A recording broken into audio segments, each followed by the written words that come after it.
Ndabasuhuje mwebwe mwese mudahwema kudukurikira hano ku Ukuri News Official TV, aho ngiye kubabwira inkuru nziza, inkuru kuri Yezu Kristu cyangwa se ku bakristu b'abanyagatolika cyangwa se ku banyarwanda bose.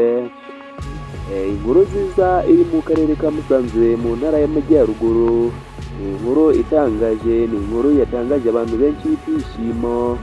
Inkuru ivugwa ko mu murenge wa Gataraga uherereye mu karere ka Musanze batunguwe bakajya kubona ku giti cy'ifoto bakabonaho Yezu Kristu na Bikira Mariya. Reka dukurikire video yose turebe uko Yezu Kristu bamubonye, harimo abamufashe amavideo.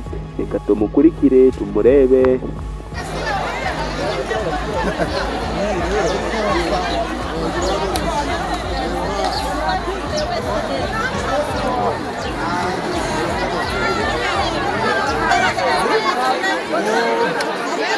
Ni inkuru nziza yakomeje gusakazwa n'abakristo bo mu karere ka Musanze cyangwa se akarere ka Gicumbi babashije kubibona.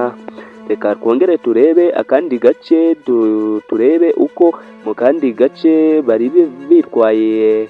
Murabona ifoto ya Yezu Kristo cyangwa se Bikira Mariya, nawe arimo hano arimo kuguruka. Reka turebere hamwe akandi gace tugaruke dusoza.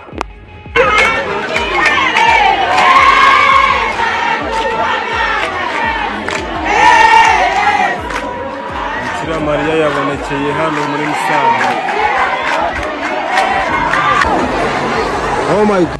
Ndagira ngo wakurikiye video rero, ni turi kumwe Jean Paul urimo kubagezaho iyi ncamake y'amakuru. Turi kumwe Jean Paul rero abagejejeho inkuru nziza cyane. Mu karere ka Musanze rero mubonye uko abakristo bari bishimiye. Turabasaba ubufasha, mudusapotinge, mudukandire subscribe na like, turabakunda.